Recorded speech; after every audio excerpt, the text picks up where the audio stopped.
जय हिंद साथियों, पंजाब के मुद्दे चैनल पे आपका स्वागत है। आज हम आपको मिलवाने जा रहे हैं ऐसी शख्सियत से जो दिल्ली सरकार में कैबिनेट मंत्री हैं और कैबिनेट मंत्री रहते हुए अलग अलग विभागों में जो इन्होंने कार्य किए हैं, जो इन्होंने फैसले लिए, इनके द्वारा महत्वपूर्ण फैसले लिए गए हैं, उसकी पूरी देश और दुनिया में सराहना हुई है। जो दिल्ली का प्रदूषण नियंत्रण करने में ऑड इवन जो स्कीम इन्होंने लागू करवाई थी, उसके ऊपर वो काफ़ी कारगर साबित हुई थी और दिल्ली का प्रदूषण नियंत्रण करने में, वातावरण सुधारने में भी कारगर साबित हुई थी। और दूसरी तरफ जब लॉकडाउन लगा था, लॉकडाउन के दौरान काफ़ी लोगों के ऊपर आर्थिक संकट आ गया था पूरी देश और दुनिया में, और मात्र दिल्ली ही एक ऐसा राज्य था जिसमें हर वर्ग के लोगों को सहायता पहुँचाई गई। जिसमें अगर हम बात करें निम्न वर्ग की, जैसे मजदूर थे, auto driver, rickshaw driver, e rickshaw चालक, उनको सीधी तरह माली सहायता इनके द्वारा पहुंचाई गई, तो जिसकी काफ़ी सराहना हुई थी देश और दुनिया में। साथियों, हम अमूमन देखते हैं हमारे द्वारा चुने गए विधायक या मंत्री वो बड़ी बड़ी गाड़ियों में सफ़र करते हैं, उनके आगे पीछे बिल्कुल दर्जनों लोगों की फ़ौज होती है और कम से कम उनका काफ़िला इतना लंबा होना चाहिए कि उनका रसूख, गाड़ियों में से उनका रसूख दिखना चाहिए, गाड़ियों के काफ़िले से उनका रसूख तय होता है।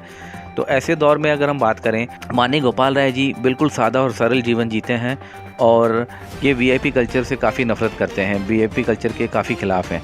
ये आज भी अपने नैनो कार में सफ़र करते हैं। जब इनसे पूछा गया कि आप दिल्ली के मंत्री हैं, इतने बड़े आपके पास विभाग हैं, आप बड़ी गाड़ियाँ क्यों नहीं रखते हैं अपने पास, तो उनका जवाब काफ़ी दिलचस्प था।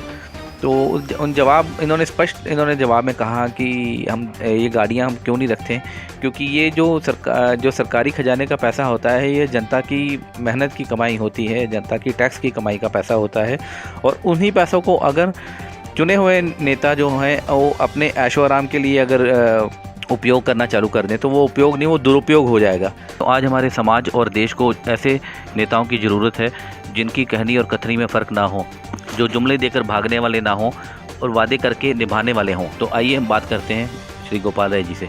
सर नमस्कार, पंजाब के मुद्दे चैनल पे आपका स्वागत है। सर, जो देश के किसान अभी जो बैठे हुए हैं, जो दिल्ली की बॉर्डर्स पे बैठे हुए हैं, उनकी कोई बात नहीं सुनी जा रही। पिछले 3-4 महीनों से 11-12 बार मीटिंग भी बुलाया गया है, बट अभी कुछ फैसला नहीं निकल पा रहा है। तो उनके बारे आप क्या कहना चाहते हैं सर? देखिए, किसानों के जिस तरह से आंदोलन को केंद्र सरकार अपने अहंकार की वजह से दरकिनार करने की कोशिश कर रही है, ये न सिर्फ दुर्भाग्यपूर्ण है, बल्कि ये आने वाले दिनों में केंद्र सरकार के लिए बहुत बड़ा खतरे की घंटी है। क्योंकि किसान क्या मांग कर रहा है? किसान कह रहा है कि भाई जो कानून केंद्र सरकार ने 3 बनाए हैं उसको वापस किया जाए। सरकार कह रही है कि हमने आपके फ़ायदे के लिए बनाए, किसान कह रहा है हमें इसमें फ़ायदा नहीं है। तो मुझे लगता है कि सरकार को किसानों की बात माननी चाहिए।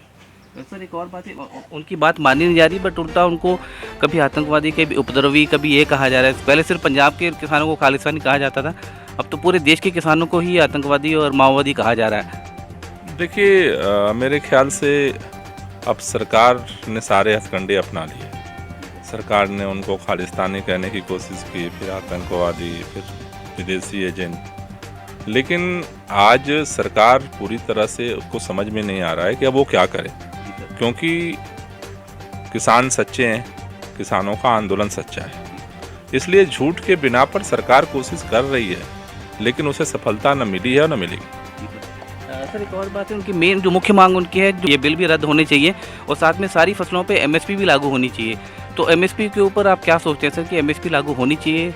नहीं, निश्चित रूप से हमारे देश के अंदर किसानों की आय के लिए डॉक्टर स्वामीनाथन कमेटी बनी थी और उसने एक प्रस्ताव रखा कि जो स्वामीनाथन कमेटी की रिपोर्ट के अनुसार जो है उनके फसल का दाम तय हो, मिनिमम सपोर्ट प्राइस तय हो।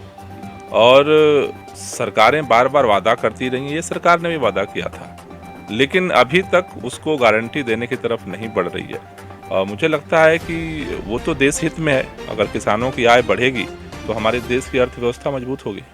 सर, पिछली बार जो सरकार ने, जो हमेशा पराली का मुद्दा उठता था, जो दिल्ली की जो वातावरण के ऊपर भी और सारे हरियाणा, जो उत्तर भारत के जो ऊपर जो एक बहुत बड़ा जो मुद्दा था, जो आपको पर्यावरण का, वातावरण का, तो उसके ऊपर इन्होंने एक्शन लेते हुए सरकार ने कोई बड़ी उपलब्धि नहीं की, बट उनके ऊपर 1 करोड़ रुपये का जुर्माने का जो प्रावधान कर दिया है। बट उसको अगर देखा जाए तो दिल्ली में उसके उलट हुआ है कि दिल्ली में किसानों को, जैसे आपने पूसा के थ्रू जाके आपने मदद पहुंचाने की कोशिश की है तो दिल्ली सरकार ने, तो उसके ऊपर जो इनका जो तर्क होता है, वहाँ जो पंजाब में या हरियाणा में भाजपा, कांग्रेस और जो दूसरे जो ट्रेडिशनल पार्टियां हैं वो उनको बताने की कोशिश करती हैं कि नहीं, वहाँ का जो दिल्ली का जो क्षेत्र है, जो आपको जो दिल्ली में जो खेतीबाड़ी क्षेत्र है वो बहुत कम है और इसके लिए वहाँ पर ये सुविधाएं दी जा सकती हैं, पूरे देश भर में नहीं।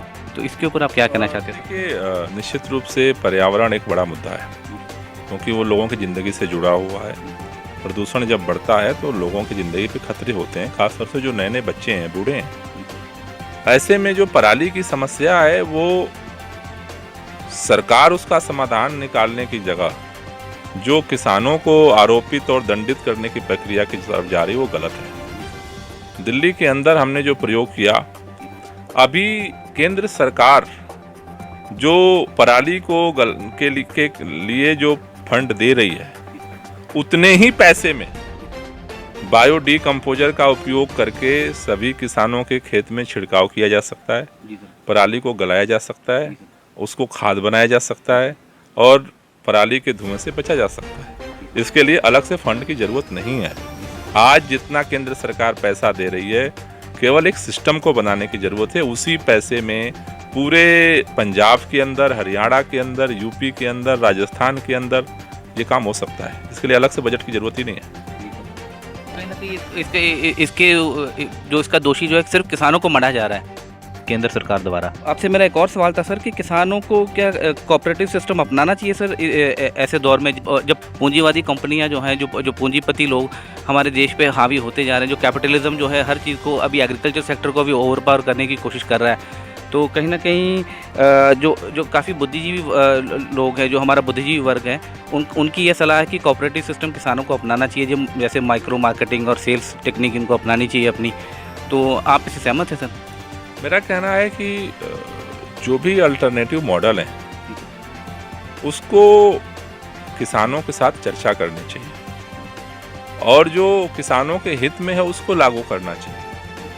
अभी दिक्कत क्या हो रही है कि पूंजीपति के हित को ध्यान में रख करके आप चीज़ों को अप्लाई कर रहे हो, तो परिणाम में किसान को फ़ायदा नहीं होगा। तो हमारा यही कहना है कि किसानों के लिए अगर कुछ करना चाह रही है सरकार या कोई भी सोचता है, तो वो किसानों से डिस्कस करके करना चाहिए और मुझे लगता है कि किसान उसके लिए तैयार भी होंगे।